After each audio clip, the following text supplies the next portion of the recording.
It was my 79th birthday, though the house didn't seem to know it. The kettle whistled the same way it did on Tuesdays and thunderstorms. The clock over the stove clicked forward as if the day belonged to anybody. The light through the kitchen window came thin and winter pale, the kind that makes dust look like slow snow inside a quiet room. I had set the table the night before, 6 place settings for luck and hope. The blue plates with the tiny white flowers, the napkins I ironed, even though no one in this house has ever cared about crisp corners but me.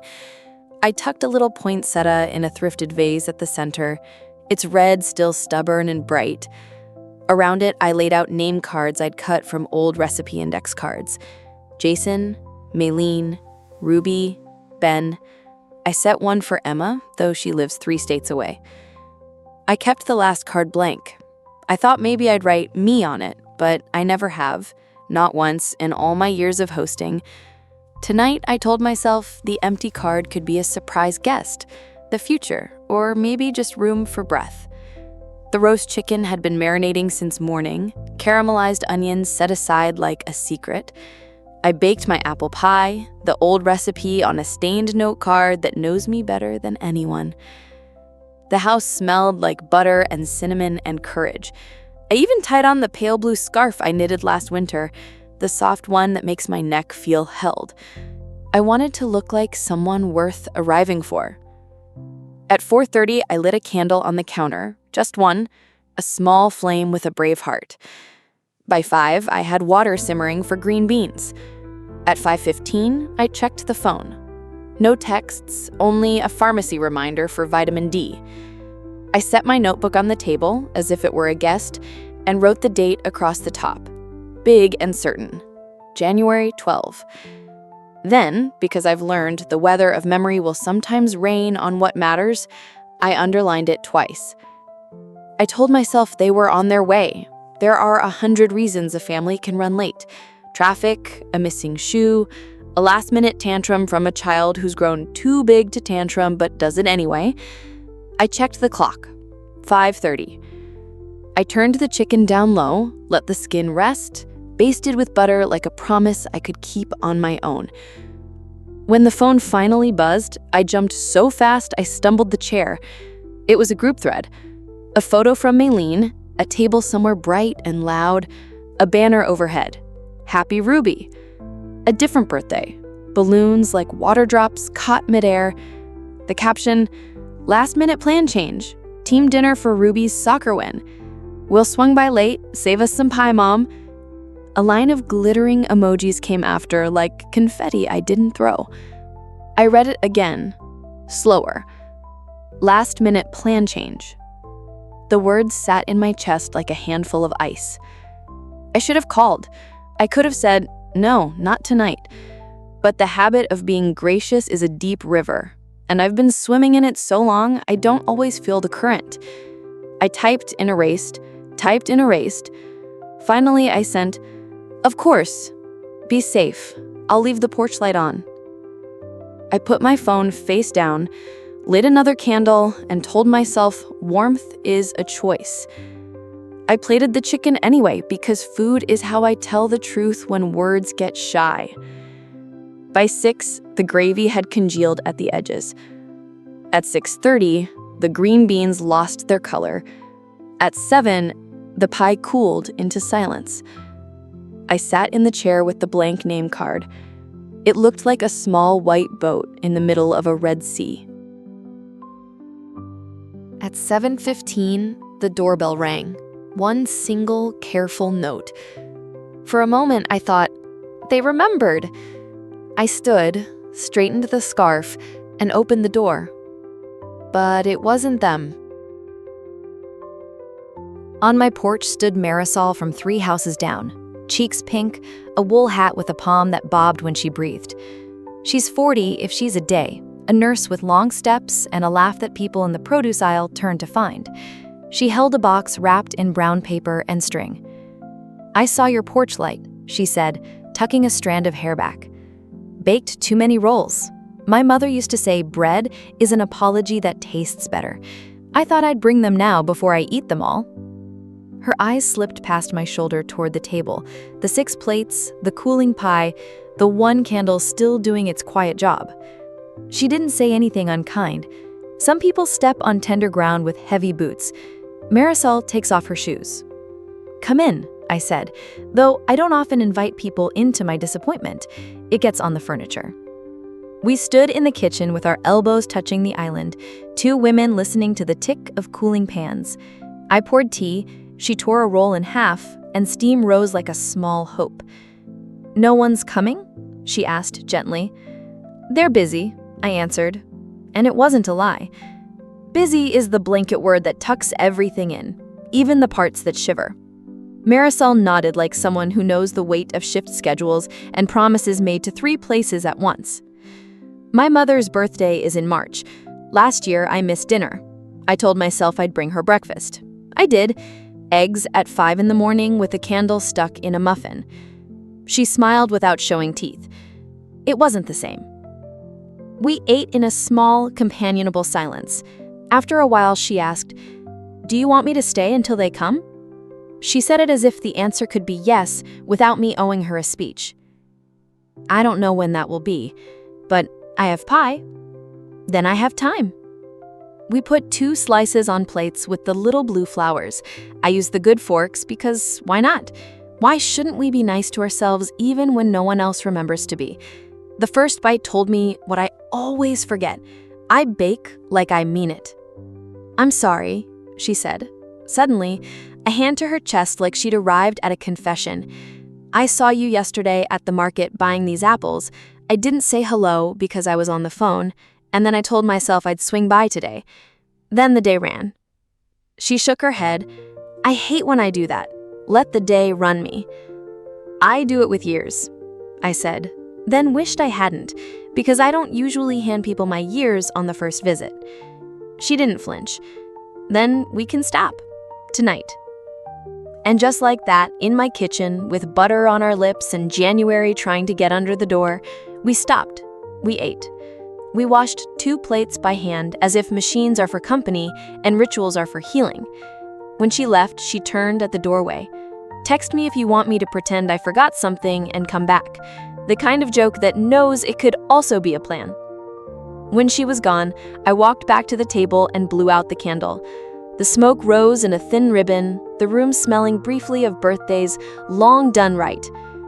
I sat with my notebook and wrote, "Tonight I learned that bread can apologize and pie can witness. Also, that I am allowed to light a candle for one."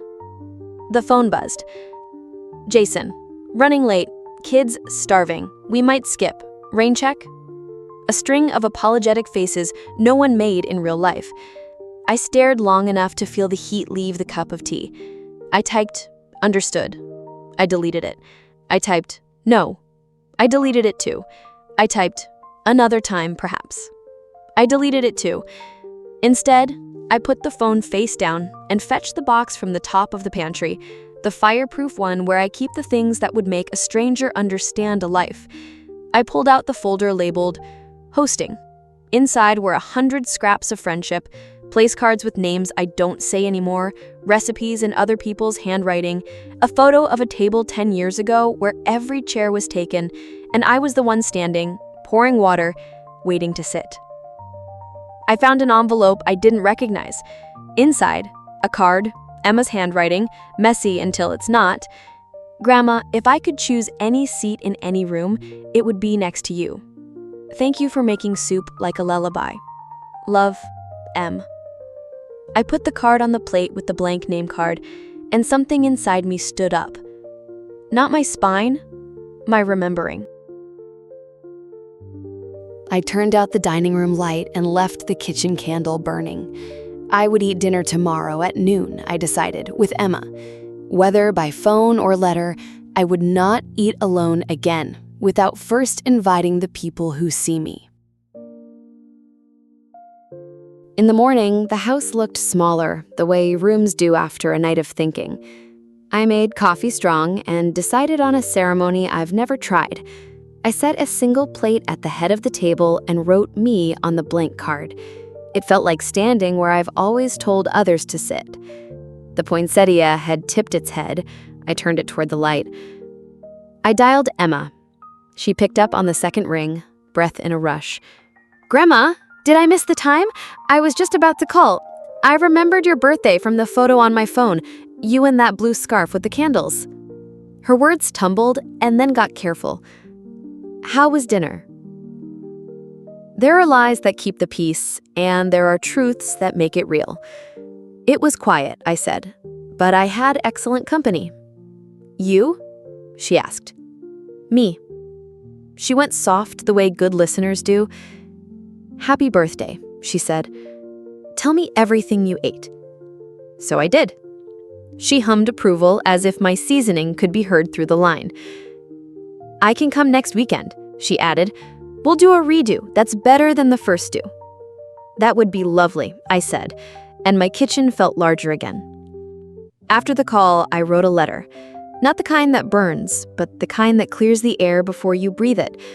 I addressed it to Jason and Merline, and I did not apologize for the stamp. I wrote, "I love you both. I have always set a place for you. Last night I set one for me. From now on, if you plan to come, come. If you cannot, say so with respect and time enough for me to make other plans. I will not hold a table open for uncertainty. That is no one's dinner. Love without respect isn't love. Presence without care isn't family. This is not punishment. It is the shape of my peace. Mom." I sealed it before my courage could melt and walked it to the mailbox with my scarf tucked high and my shoulders pulled back like I had been newly issued a spine. On the way home, Marisol waved from her car, rolled down the window, and shouted, "Leftover rolls need butter.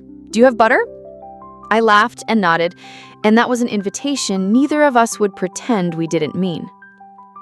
At noon, I set the table for one and lit a candle. I ate the reheated chicken with hands because no one was watching, and because sometimes dignity is the napkin on your lap, and sometimes it's the way you lick a finger without apology. I cut a slice of pie, and before I took a bite, I slid Emma's card into the empty chair and read it out loud. The phone rang. Jason. I let it go to voicemail and pressed play. "Mom, hey. Last night got away from us. Sorry. You know how it is. We can do next week. Maybe. Call me." Maybe. The smallest word dressed like a plan. I picked up my notebook and wrote one line. I do not live on maybe anymore. I thought of the 100 tiny ways I've trained the world to treat me, by saying it's okay when it isn't, by keeping a chair for late arrivals who never learned how to knock, by confusing grace with erasure. I thought of Emma's seat and Marisol's bread and the taste of my own cooking when I eat it hot. Then I did something quiet and loud at once. I took the extra 4 place settings off the table, washed each plate with the care I used to save for company, and put them away. I left the head of the table set for me, the middle set for whoever comes on purpose. The house felt different, not emptier, honest. That evening, as I was knitting by the window, headlights slowed in front of my house. The engine idled. I watched a figure step out, hesitate at the walkway, and then climb the porch steps. This time, it was Jason. He looked older in the ways sons do when mothers learn a new sentence. He didn't knock right away. He stood there as if testing the weight of his own hand. When he finally tapped, 1, 2, 3, I opened the door and did not fill the silence. "Happy birthday," he said, eyes flicking past me to the kitchen as if he could unspoil a story by staring at the last page. He held a grocery cake in a plastic dome, frosting spelling my name with an enthusiasm the baker didn't feel. He lifted it shoulder level, a shield of sugar. "Traffic was..." He stopped. "No, I'm sorry. I forgot what day it was until it was already happening." "Thank you for coming," I said, and stepped aside. He walked to the table with the single place setting and the candle stub. He looked at the chair with me on the card and smiled a broken thing. "Huh," he said. seat should have existed a long time ago, shouldn't it? It did. I just never wrote it down. He set the cake on the counter, picked up a fork, put it down, picked it up again, the fidget of a boy who once stood on a chair in this very kitchen to steal peaches from the colander. I listened to your voicemail, and I got your letter. I came over because I didn't know you wrote letters like that. Like what? Like you. He exhaled. I think I've gotten used to you making room so quietly, I stopped noticing it was your room. He was not asking for forgiveness. He was looking at furniture and seeing who bought it. I poured him tea. He didn't take sugar. He never has. We sat. He glanced toward the poinsettia and ran a finger over a leaf as if testing its realness. "Mom," he said, and the word was small. "I can't take back last night." "No," I said, "but you can call next time when your plans change, and you can stop asking me to save you from your own calendar." He nodded. "I can do that. I want to do that." He swallowed something stuck in his throat. "The kids love you. I love you. I don't know why we act like love means you always understand and we never have to." "Because it's convenient," I said, and not unkindly. He closed his eyes. "Yeah." We ate cake with 2 forks straight from the plastic dome, and I let it be mediocre. Not every sweet thing has to be a poem. He told me about Ruby's soccer goal, about Ben's science project where vinegar becomes a volcano. He asked me about my scarf. I told him I knitted it for a winter that arrived on time. He laughed, small and real, and I stored the sound where I keep first steps and piano recitals, and the night he learned to ride a bike and called, "Don't let go," and I did, and he didn't fall. When he stood to leave, he looked at the single place setting and then at me. "Do you have plans this weekend?" "Yes," I said, and waited. Old habits would have added a question mark. New habits, and with periods. "Okay," he said. "Good." He rocked on his heels, the goodbye shuffle. "Can I come by Sunday afternoon?" "Not maybe. I'll be here at 2, with the kids. No cake. We'll cook." "2 is good," I said. "2 is excellent." He hugged me. He has his father's shoulders, and sometimes I forget there are things I miss that are allowed. At the door, he paused. "Mom," he added, "I saw the Emma card on the table. She told me she's coming next weekend. I'm glad." "I am too." After he left, the house was quiet in that earned way. The way where silence isn't a vacancy, but a room with windows open to decent weather. I washed the 2 forks and set them side by side to dry, like a small ceremony for what can change and what can't. I put on the kettle, I relit the candle, I moved the poinsettia to the middle of the table again. I opened my notebook and wrote, "I am not a host by default. I am a person at a table. I set my place first. There is room for those who arrived on purpose." I underlined it once. Once is enough when the truth fits. Later, Marisol texted a photo of a soup pot big enough to swim in. "Too much," she wrote. "You rescue some?" I sent back a thumbs up and a smile that was almost a laugh. Emma called to confirm her train. We planned our menu, her assignment, salad and the story of her week, mine, pie, and a game of chess I intended to lose with dignity. We wrote it down like people who mean it. That night, I stepped onto the porch and ran my fingers along the railing where the paint peels into small moons. The sky held itself like a breath. In the dark glass of the window, I saw my reflection, the blue scarf at my neck, the candle warm behind me, a woman with a kitchen and a calendar and the right to both. I whispered the lesson I wish I had learned years ago, but I'm grateful to know now. Love without respect isn't love. Presence without care isn't family. And the person who teaches others how to respect and care for me is me. I went inside. I set the table for 2, for now, and placed a third plate in the cupboard, ready. I sliced a sliver of pie. I blew out the candle to save it for tomorrow. The smoke curled and disappeared, and the room kept its warmth. To you who are listening, if you have ever laid out plates that stayed empty, if you have ever held your breath while the clock performed, if you have ever told yourself busy is a form of love, you are not extra. You are not a rain check. You are not the standby seat at somebody else's party. Light a candle for one. Write your name on the card. Set your place first, and invite those who arrive on purpose. And if no one does tonight, eat your pie warm anyway, and let the quiet keep you company. It knows your name. If this touched your heart, leave a heart in the comments so we know you're here. Subscribe for more elderly wisdom stories, because we see you, we honor you, and we're still here.